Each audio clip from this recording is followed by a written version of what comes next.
Electric distribution utilities are constantly working towards improving power quality and end-user supply reliability by deploying new and emerging technologies. Flisser is one of the most popular applications in smart grid distribution automation today. Jose Thomas is Vice President of Product Management at Kalkitech and is responsible for Kalkitech's flagship product line. He's here today to share some useful insights on the potential of Flisser technology.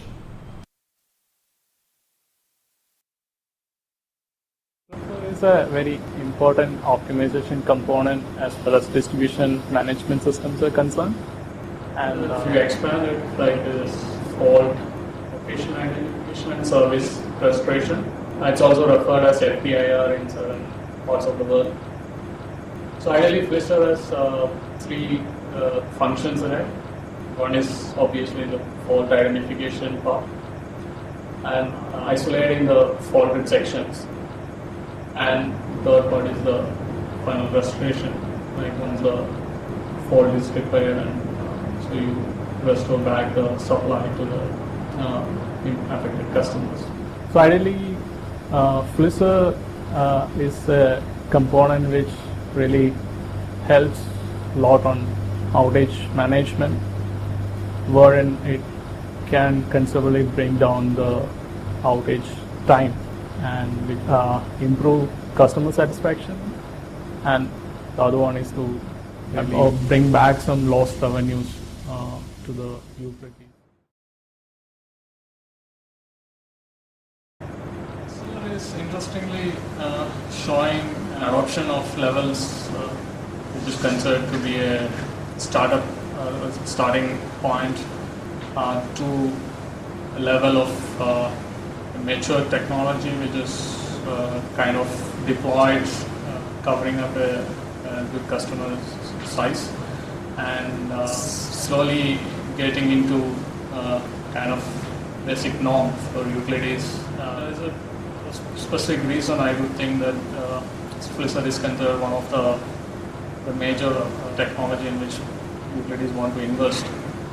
It's because of very clearly the return on investment that it's very evident, and utilities with even with a small pilot deployment can really figure out what are the tangible and intangible benefits that they're going to get out from deploying Flisser. That's from its very early stage. It has been really mature in terms of technology and in terms of what is capable of, and in a way like the advancements that has happened in the smart grid space in terms of the last mile communication has really helped a lot in terms of reporting the faults as quick as possible, and with the kind of using kind of existing infrastructure which is set for reading other sensors and especially the smart meters, improves the overall availability of communication. In my opinion, there's going to be two key challenges in the deployment of Flisser. One is obviously the communication technology that is required in terms of reading from all this fault passage indicators and then bringing that data to a Flisser control logic.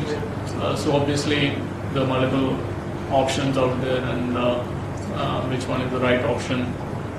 There are various challenges in terms of powering of the sensors, whether it has to be battery powered or you can power it from the line. And if it has to be battery powered, then what is the life of battery, and like what is the kind of duty cycle. One of the major costs as far as Flisser deployment is concerned is the cost of replacing or servicing the batteries that are deployed as part of the FPIs. Even though the batteries with just like 5-year or 10-year lifespan, but then there's a point at which this needs to be replaced.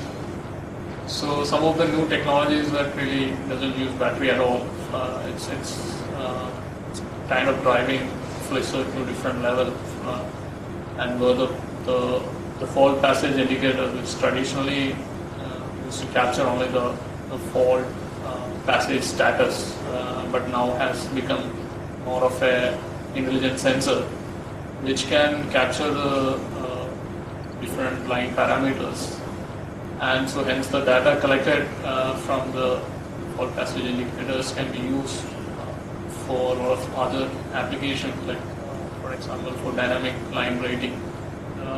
The second obvious challenge is in terms of the switching points. So most of the switching points in a traditional distribution network is not automated, or in terms of it is capable of performing switching functions remotely. Kalkitech plays a role both as an communication technology player as well as an automation technology player. And as far as the automation technology is concerned, like kalkitech's SYNC21 series, 2100 series products can go to the switching points or the sectionalizers, auto reclosures, and ring main units, and can be used to perform switching functions. And the SYNC3000, which is the substation controller, can really act as a Flisser controller, which helps an operator to see the faulted sections, and also can perform the isolation as well as restoration functions from it. The WebHMI, which is integrated with the SYNC3000 controller, helps a lot to operators to see the faults and like to perform the switching operations. And definitely the SYNC4000, which is the front-end processor, which helps to connect the overall the switching nodes, the RTUs, to distribution management systems, so it can collect the data from both FPIs as well as RTUs, and also can perform the control actions back to RTU devices. As far as the communication technology part is concerned, like all our products are integrated with the both RF as well as cellular modems. The RF modems will typically help to talk directly to the FPI devices which are installed on the overhead lines or the underground cables. We have the cellular devices with cellular modems which are also integrated to the RTUs, which helps to talk to the remote control center. And also we have Ethernet port which can connect to a wide area network router in case there is a wide area network interface which is available. So ideally kalkitech plays both the roles in terms of bringing both automation and communication technologies together, which is very critical for a Flisser kind of application.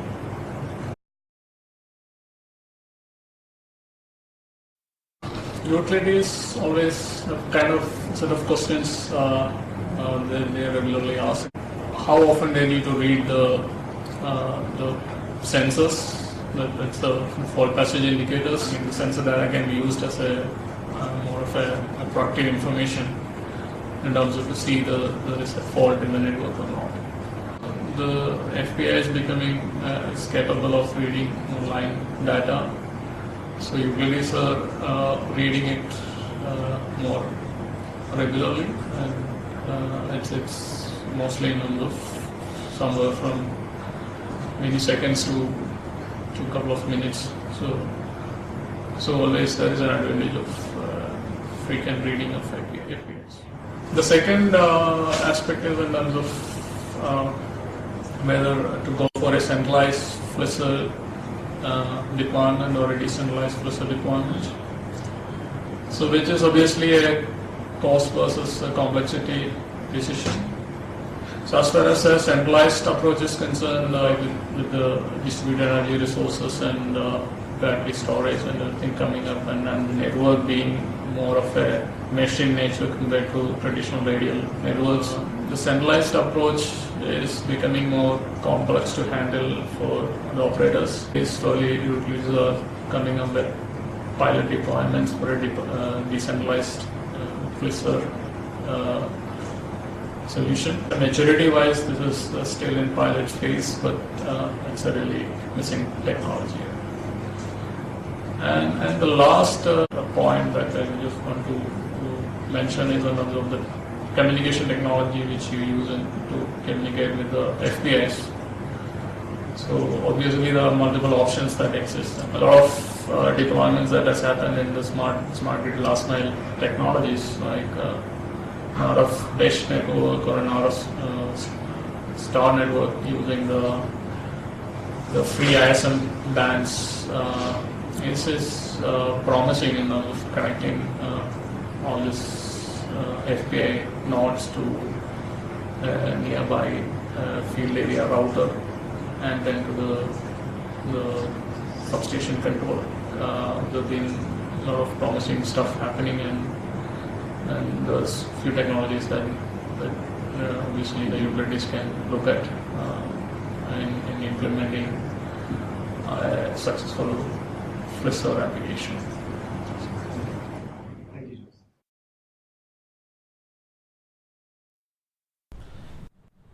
In a power outage, restoration time becomes the most imperative issue from a customer's perspective.